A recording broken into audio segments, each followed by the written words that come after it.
Dahil sa paggamit tayo ng biosan filter, naobserbahan nyo ba na merong pagbabago or pagbabana ng mga sakit na nararanasan nyo noon nung wala pa yung biosan filter? Malaki yung pagbabago. Sa paano pong pamamaraan?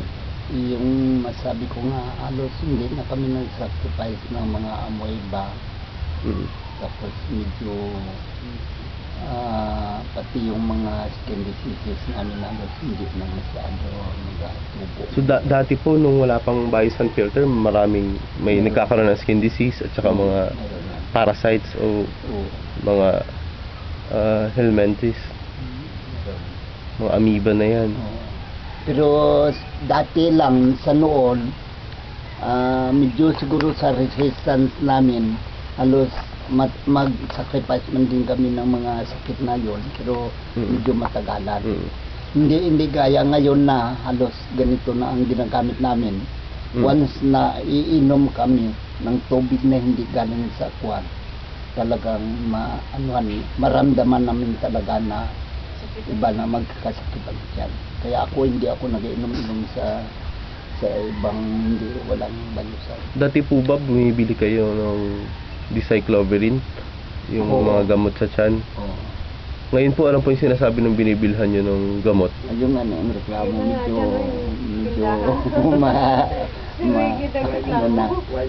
parang paunti-unti na daw. Paunti-unti na lang ang bumibili. Hindi katulad noong araw. Hindi katulad na. Sumina yung kita niya. May Pagdating ganun. Okay. Kung bakit siya gani, hindi namin yan kinumbinsi. Siya na lang mismo ang nagpunta na talagang pa-install kagad kanya. Yung ginagamit kasi niya yung tubig na mineral yung may hot and cold. Ngayon hindi niya na ginagamit. So, tatay, ulitin ko lang yung tinanong ko kanina. Sa tingin niyo po ba sulit yung paggamit ng BSF? Sulit na sulit. Ano po yung mga dahilan? Yung sabi ko na medyo yung may mga kaya bumibili ng ng mineral water. Sa ngayon hindi na. Diyan na lang talaga sila nakakuha. Tapos yung stock yung nabili nila na water modifier, purifier. Panglinis, yung purifier. Tininto na nila. Wala na, hindi na ginagamit. Inijang na lang. Ano nang ginagamit nila? Ayun lang ang yung filter, biosan filter. Yung ginawa ng pads. Oo. Yung trinain yun ng a single drop. Oo.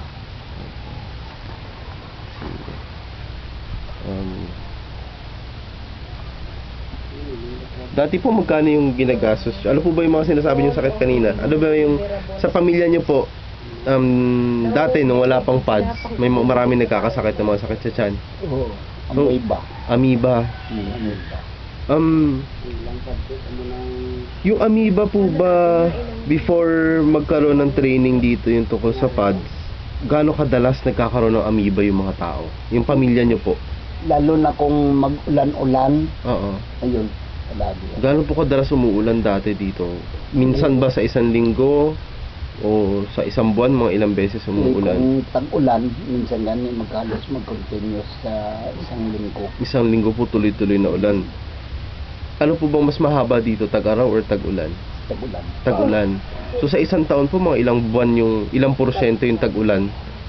Halos mag 60% tag-ulan. So mga ilan yun? Mga walong buwan siguro. So, kung ganun po, ibig sabihin marami nagkakaroon ng amoeba kapag laging may umuulan. So, nung yun din po yung panahon, kapag panahon ng tag-ulan, marami nagkaka-amoeba. Tama po ba?